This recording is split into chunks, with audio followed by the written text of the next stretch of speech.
Guys, welcome to the Overline Football channel. We might as well get straight into it straight away. You've seen the title, the best current Uncapped England 11.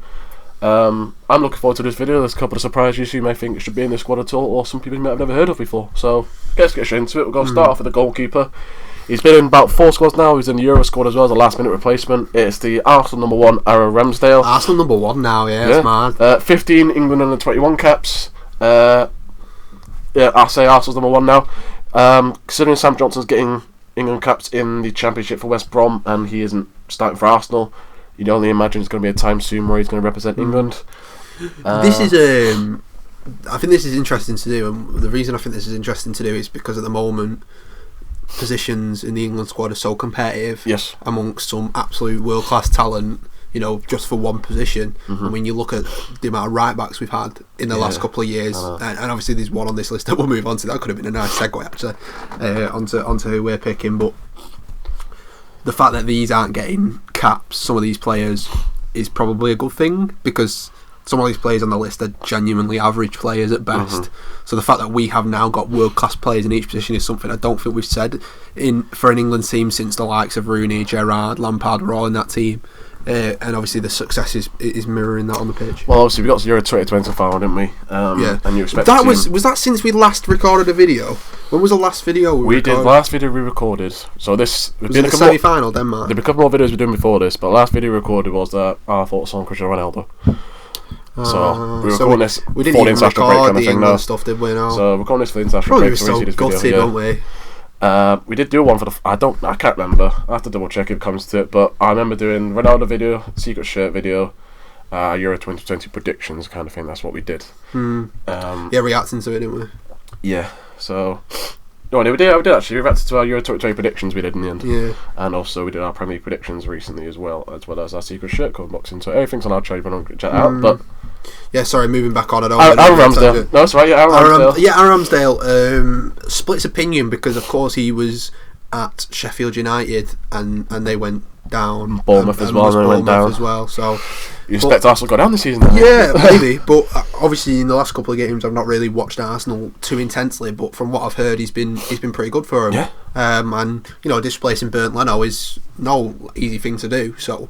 Plenty of credit to him. He's in the squads at the moment. I would not be surprised if he does get a cap sometime soon in a sort of Hungary-esque, Andorra-esque. Well, this is why I said, like, obviously Sam Johnson against the Andorra, you got a captain him. I mean, he's got an assist. I think that's the first time a goalkeeper's got an assist in international football in 15 years, so that's a good stat if you want to learn that stat yourself.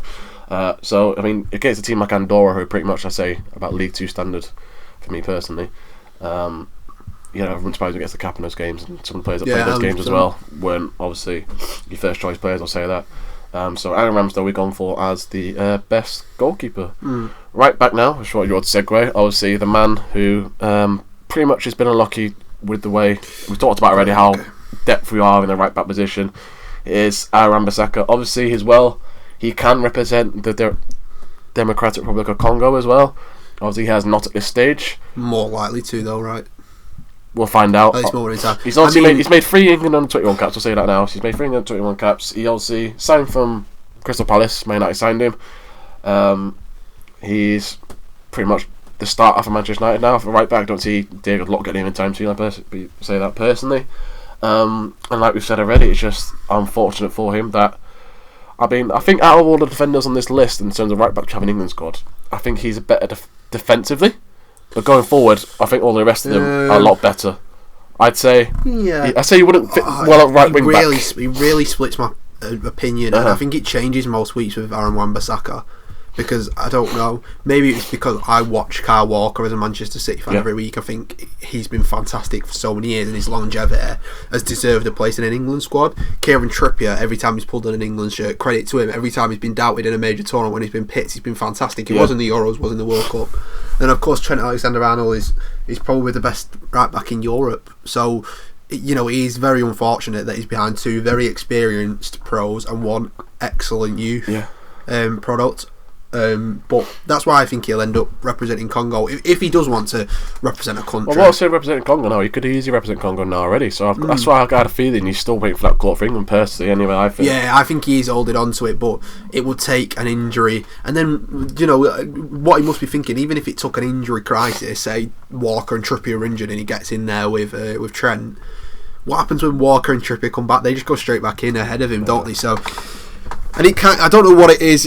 That's probably one of the more baffling ones on there that he's not at least got a cap. I thought they might have claimed him just so that in case, but they've not. I don't know if Southgate just doesn't fancy him as an attacking sort of fullback in especially his 5 at the back system with the wing backs. Maybe it's that. As well as that, obviously, he talks about Kieran Trippier as well. I feel like sometimes England fans don't really look at foreign football. It's not Premier League, don't really pay attention. Obviously, Kieran Trippier is a great player. You know, obviously Tammy Abraham now as well, and Fikayo Tomori obviously playing in Italy and now getting England squad as well. So it's good to see you actually have England international from other countries as well.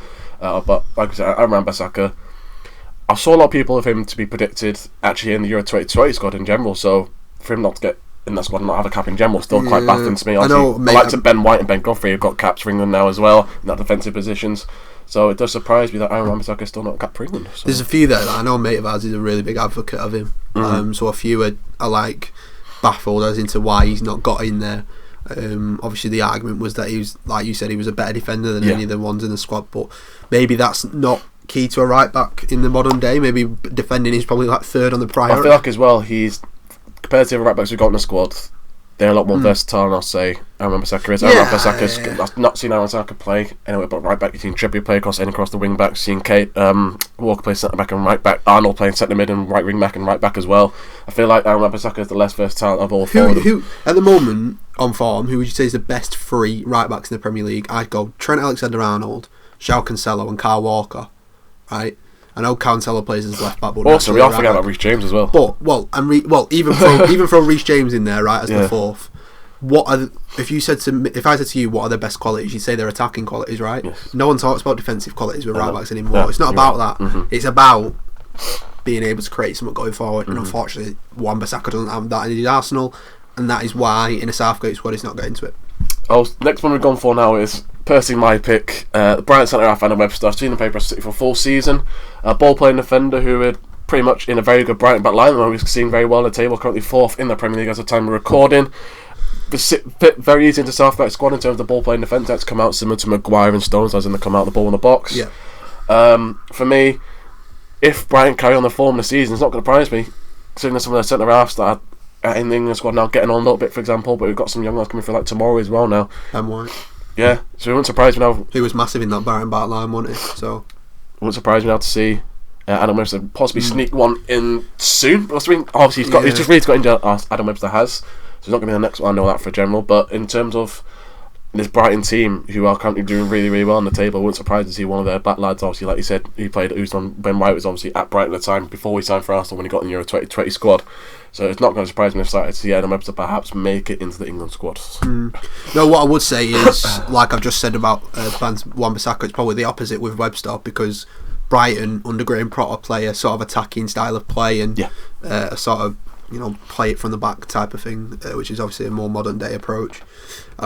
So in that way, Southgate plays a similar way. Webster would have a chance, whether it'd take a big move. I know people like to complain at Southgate that they only take notice of people when they've made the big move. Then maybe that's what it'll take, but he definitely has a chance in there, as do the rest of the Brighton centre halves, to be fair, because they've played really well, especially this season. So if there's a few injuries, or England have already qualified, I think they only need 1 win or a point or something to qualify now, he might give a few chances to some of the sort of fringe players, and Adam Webster could be one of them. Next one we've gone for is the Crystal Palace centre half Mark Guay, also just recently signed from Chelsea, part of the England under 17 World Cup winning squad with the likes of Soden, Sancho and Foden. He is currently the captain of the England under 21s as well. Crystal Palace looks for me with Anderson and Guay possibly the very much surprising back two who look to be for me two very, very good centre halves. I mean, Anderson did very well last season for Fulham when he played there. Obviously did get relegated, but he was a stand-up performer for Fulham last season. And Mark Guay last season for Swansea has very much helped them get into that playoff positions in the Championship last season as well. So it's quite a good move for Guay as well, getting first team football now in the Premier League, a permanent move as well from Chelsea. He is a player who I see getting through into this England squad if he carries on playing week in, week out for Palace, and Palace slowly move up that table. I see him possibly getting an England squad. Yeah, very similar to Webster for me. A very exciting young talent there. Yeah. When some of the older England lads at centre half move on, there's definitely potential for him to be in there. Just kind of wait and see how he develops, definitely. Left back, we've gone for James Justin. Obviously, as well now, he is still, I believe he's still injured, I think, James Justin is. Yeah, he got a really bad one. But last season, I thought he's definitely sure to get an England cap. He did extremely well. Versatile player as well, can play anywhere across the back, left back and right back, exactly like Kieran Trippier. So if Kieran Trippier does obviously move on in terms of retiring from international football, James Justin could be perfect in terms of playing on either side, to be a perfect replacement for me. Yeah. What have you got to say about James Justin? Yeah, this is a player I think that really could make it in the England squad at the moment. We have Luke Shaw there, who's kind of a permanent fixture. Ben Chilwell doesn't tend to really get into the team much. So I think James Justin has definitely got a chance of competing and getting into the squad, especially the way sort of Luke Shaw's playing at the moment. I know we give him a lot of credit this season. I know a lot of the United fans that I've spoken to have said he started the season really bad, whether it's sort of an England hangover. That's happened with a lot of the England players, to be fair. I mean, Maguire, Kane, Sterling, there's a lot of them that have not had really good starts to the season.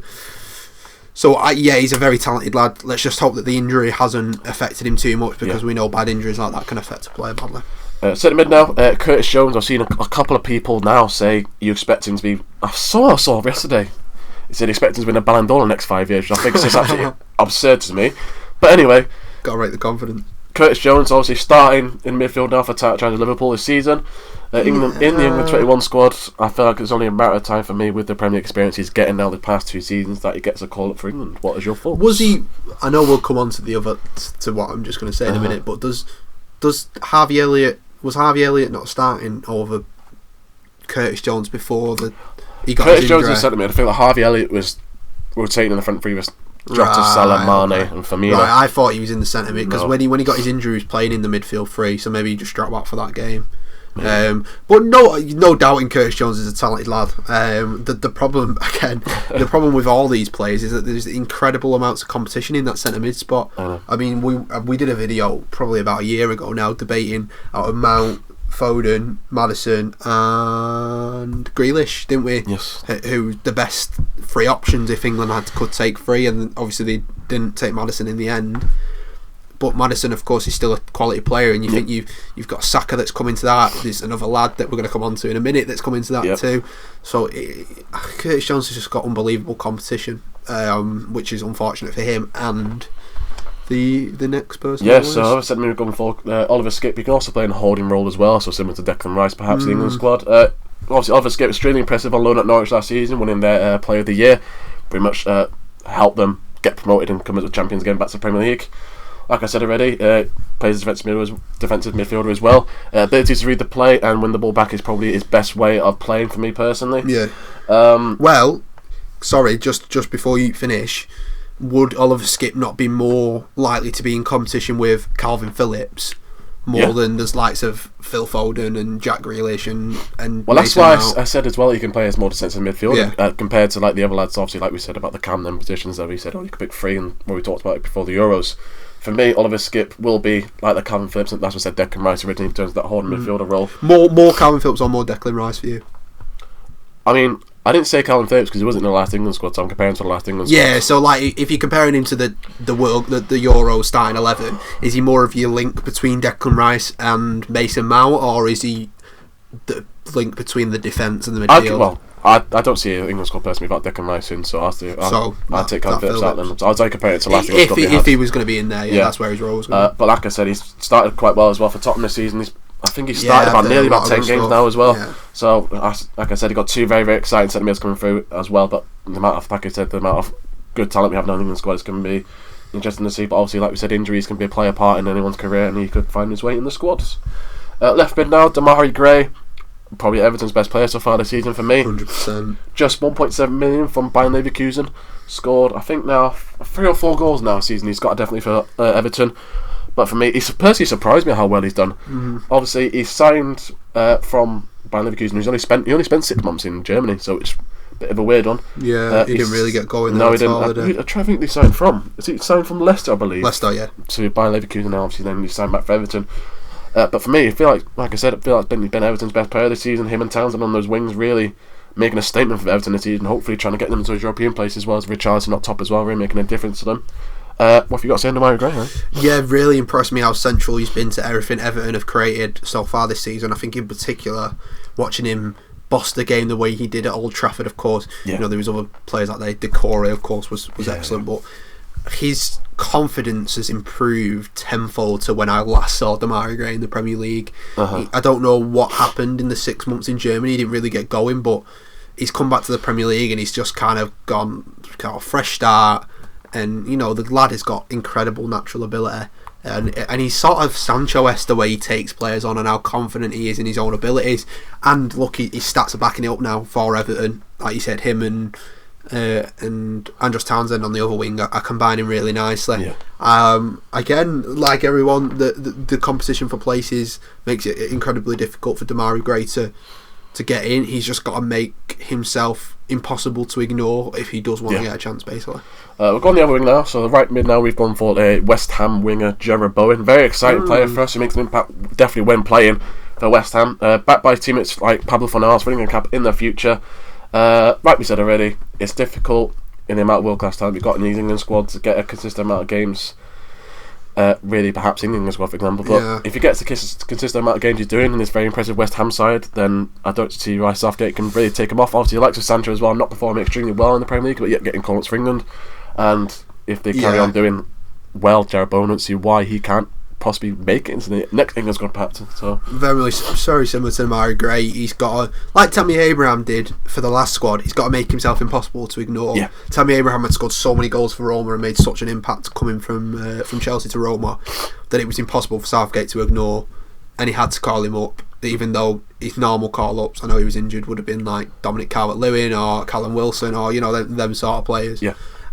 So if Gerald Bowen wants to get in the England squad, he's got to make himself pretty much impossible to ignore. Talk about number 10 role now. We've obviously talked about number 10 role previously as well. It's been probably the next guy in that 4. Emile Smith-Rowe, obviously for Arsenal, got the number 10 shirt now at Arsenal. A lot of pressure on him. Scored just the one goal, I believe. Plays off the left for Arsenal recently. Oh, does it? Okay, right, okay. Well, he obviously didn't play the other night. Is that because Odegaard's playing as the 10? Is that why? Yeah, he's Smith-Rowe on the left, Saka on the right, Aubameyang up front, Odegaard in the 10. At the moment in time, that's where he's playing. Obviously, like I said, in the England 21 squad as well. For me, like we said, you've got such good talent in that cam role, and this midfield in general. It's just going to be how unfortunate he is where he is growing up now in his time, that it's going to be very hard for him to get in and call up. But like I said, if you constantly start every week in the Premier League and make an impact, Gareth Southgate's going to pick you. And finally now for the striker role, we've gone for Brentford's big man up top, Ivan Toney. An incredible last season for Brentford, making lots of records as well for Brentford and the Championship as well. Lots of pressure on this season to lead the line. I think he's only got 1 or 2 goals, I think, currently in the Premier League this season. But for me, 100% he will get a call up in the future. I mean, considering, for me, Harry Kane obviously just got his first goal already this season. Calvert-Lewin's now out injured as well for Everton. Ollie Watkins as well, not 100% doing great for me, but I still get a couple of goals. So for me, if Ivan Toney keeps on chipping away and keep on getting those possibly assists and goals and making chances in front of goal, for me, I don't think Gareth Southgate has a way of not picking him, for me personally. What have you got to say on Ivan Toney? Yeah, one thing's for sure, if Brentford go, I don't think they will, but if Brentford go down, Toney will have a place in some sort of Premier League team anyway. So he'd be moved. But yeah, I pretty much completely agree with everything you just said. I think he'll get a call up purely because, you know, as Harry Kane gets older, there's no one that you look at now striker wise and go, he's a direct replacement for Harry Kane. Southgate may need to find that replacement. Whether Toney guarantees the consistency of goals that Harry Kane does, probably not. But you know, he'll have to sort of play around with his options and kind of see where we are when Harry Kane does decide to call it a day. Right now we're going to our honourable mentions. A couple of players you might have heard of the squad, and obviously Harry said he's not heard a couple of these as well himself personally. Yeah, no, only one. Yeah, well, there we go. I'm sorry, mate. So we've got 6 players here. We've got for honourable mentions. So obviously that was our start 11 previously. These are players we say might make the bench, for example, on this Uncapped 11. Right mid, gone for Harvey Elliott. Obviously now just recently got injured for Liverpool. Like we said about Curtis Jones, he was a starter for Liverpool before he got his injury. He's a massive future ahead for Liverpool. Obviously, 100%. Before that injury, like I said, starting that front three up over like the likes of like Mane, Salah, Firmino now, who's in top form again. But it's the same old argument you said already. Will be difficult in position with the amount of world-class talent we've got. But I think because he's so young as well, I think he's only recently just turned 18 himself. He's got so many years ahead of him, and I don't see how in the next 15 years he won't make an England cap. So you don't get into that Liverpool team without being seriously talented. Yeah. Just like Phil Foden didn't get into the Manchester City team without being severely talented. He's part of that next crop of England players that is going to sort of carry on this, hopefully, momentum from the Euros and the World Cup, and hopefully with that squad with the likes of Foden and Sancho and the lads at the back, the lads at fullback as well, Trent, and etc. etc. He's going to be part of that 100%. I have no doubt that Harvey Elliott's going to be massive for England in the future. Whether that is in the front three or in midfield, it depends on how he develops as a player. But the more time he spends with Klopp, he'll learn his position a lot more. Let's just hope again that this injury hasn't impacted him too much and he can come back and start performing as well as he was doing at the start of this season. Goalkeeper now, we've gone for Etienne Green. Obviously, Harry, I'm not aware of Etienne Green, so Etienne Green, the greatest name that I've ever seen, possibly. So he's started for Ligue 1 for a team, say Etienne, which is coincidental. That's incredible. Bit brief history if you want to know. He was obviously born in Colchester, then lived in France. He's now moved into France since the age of 4. He moved to France at the age of 4, so he's been in France ever since. Currently starts for Etienne. Obviously not had a great start to season in Ligue 1, but if you're playing consistently in goal for a team in one of the top 6 divisions in Europe, then you're going to get a look in, aren't you? Obviously, now recently decided he wants to play for England rather than France, so he was in the most recent England 21 squad. And for me, possibly the man to look for in the future in terms of the talent we've got in the squad. Obviously, Aaron Ramsdale as well now, 2 very, very good young keepers coming through. And for me, I'm looking at Etienne Green for me personally. Anything to say on Etienne Green? I love his name, so I hope that he does play for England at one point. Next person we've got, defender, we've gone for Japhet Tanganga. Been Spurs for me, possibly one of the best defenders this season, a very, very poor defence, so not going to be very hard, is it really? Yeah. Also, you can play centre back or right back as well, so the versatile, which probably might be good for Southgate. I'd say is similar towards Eric Dyer in terms of his aggressive play. Well, this is why I never want him to play for England, because Eric Dyer is awful. So, but for me, Tanganga, you said to me before this video, you were surprised he didn't possibly get the most recent squad for England. Yeah, before he got sent off with Palace, because the first 4 games before the first international break, he was superb. I agree, he really was good. So I thought he might have just sneaked in with the injuries that we had with, I think it was Trent at the time. There was a few injuries we had at the time. Maguire as well. I'm pretty sure Walker had an injury as well. That's why Tomori came in. Didn't he? So with him playing it right back for Spurs, I really thought he'd sneak in. I was surprised that he didn't in the end, but I don't know. Recently, he's definitely sort of slipped away, but Spurs have kind of been a bit to say the least, haven't they? So yeah, he's a player again who will need injuries, but he's got time in his side, so let's just kind of see how he develops. But I do think there's people ahead of him in the pecking order at the moment that have not got caps. Next player we've gone for is a very, very exciting Berichi Eze, sorry I can pronounce his first name properly. QPR's best player in the 2020 season championship, and for me, Crystal Palace's best player last season in the Premier League. Can also play on the wing. So skillful. Very, very dangerous for defenders. I mean, if I was a defender, I wouldn't want to go anywhere near him. Yeah. Constantly back-footed myself. Constantly running backwards, and if he gets out of space, he can basically be the best player on the pitch. For me, Berichi Eze. Harry, what do you see in Berichi Eze that was going to make him in the squad? Obviously, he has got a long-term injury. We'll say that now. So obviously, he's not playing for Palace now recently. So obviously, won't make the squad in there soon. Anyway, is what I'm trying to say. But for me, what are you going to say? The other lad who plays for Palace, Michael Lise. Is he English? French, right? Okay. Has he represented France yet? Can he represent England? I've not actually researched into it, but I definitely know that he's represented France under 21s, I believe. Right, okay. But obviously, it doesn't mean anything. Yeah, it obviously doesn't mean anything to. I don't know. I feel like his style of play is so similar to Eze. Mm-hmm. He's very on the front foot. He's very powerful in his running, and he's very skillful. So I think that they're both similar players, which is why I sort of brought it up. Uh-huh. Obviously, Eze has had this long-term injury, but pre the injury, Eze was building up so much momentum. Basically from scoring absolute screamers, like where we just run the length of the pitch and take on 5 players and bang it in the back of the net. If you give him that space, he's the best player on the pitch. It's how normal everyone was acting it. It was just like, well, that's just typical Eze. Typical Eze is beating 7 men and scoring a goal. Yeah. He is a fantastic talent. and I would not be surprised if he was a regular for England in the future. Again, with a few of these players, I really, really, really hope that the injury hasn't affected him, because he was fantastic for Palace. He's a fantastic footballer, and he could go on to be a really... I mean, he just... Honest to God, mate, the power of his runs, and it's almost Yaya Toure-esque, the way he sort of shrugs players off. I think it's the quickest. I don't think as it is.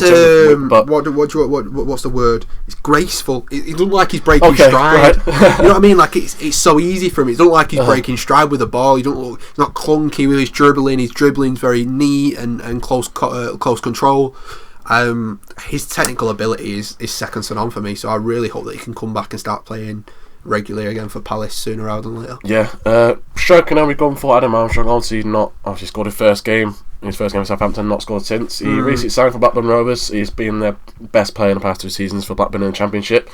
So he's scored his debut. If you can get the form, I think personally, they did for Blackburn in the Premier League, you can very much pick an England squad. Obviously, it's just more Southampton squad at the moment, or Southampton in general, aren't performing extremely well, are we? Let's be honest. In recent weeks. Again, the striker spot is massively open for post Harry Kane. So if Adam Armstrong can make enough of an impression, Southgate will definitely be looking at all the young strikers in the Premier League right about now to sort of not replace him straight away, but you think Kane, how old's Kane? 29. So you think Kane has probably got... I say another World Cup. Definitely. Yeah, he's definitely got the World Cup, and he's probably got the other Euros in him. After that, you'd be looking about. So if Adam Armstrong can make an impression, I'm going to be completely honest, I've heard about what he did at Blackburn, but I didn't really know much about him before he's moved to Southampton. And I remember I put him in my fantasy team, didn't I, right at the start. But yeah, he's a very exciting player, and it'd be interesting to see what he does throughout the rest of the season under a sort of manager like Hassan Hüttl, who does encourage a more attacking style of play. So if you can cope in that, you can cope in Southgate's system as well. And finally, the last person we've got is Mark Noble. Go on, bit of a joke. I put Mark Noble in because obviously there's talk that he didn't get an England cap, and there was points where I thought that he might do. When West Ham were mint with Payet, were basically Payet. They had Payet and Bilic was the manager.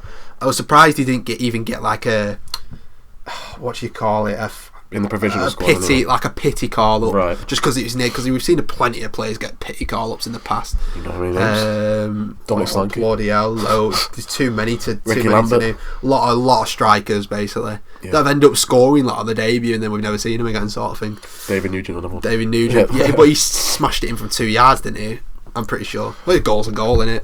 I just kind of put him in there as a joke. Obviously, he's never going to get an England cap now. No. But he's one that I'm surprised hasn't got one completely. But that was kind of just a joke one. There we go. That's our list, guys. Do you think anyone else should be added? We were waiting. We were listening sat for ages trying to think of more. So if there's one that we've missed, please let us know in the comments, and we will have a look. But there's a few there, of course, that I'm probably not going to get call-ups now. But there's a few there that are nice young talents that I think may get a chance if the obviously a lot of us on this list as well are a lot of young talents. Obviously, bar Mark Noble, there's no over 130 in that list. So everyone on this list really is just for definitely going to get one because of how well they're growing and how well they get more games to play in. Obviously, if you know anyone, it's probably it could be someone that we don't really know about. Yeah, that's abroad, we don't know abroad. But 100%. I'd throw Cole Palmer in there after last night. There we go. And Cole Palmer has just only just started playing for the under-21 squad. I'm pretty sure he scored 3 and 3, and one of them was like a Cruyff turn finish. It was ridiculous. He's another one. Keep an eye on Cole Palmer. But apart from that, guys, thanks very much for watching. Like I said in the comments, TikTok, wherever you watch us on to see this video on, let us know what you think. If there's anyone else you think should be in it, or if you disagree with anything we just said, let us know. Thanks very much, guys, and we'll see you again soon.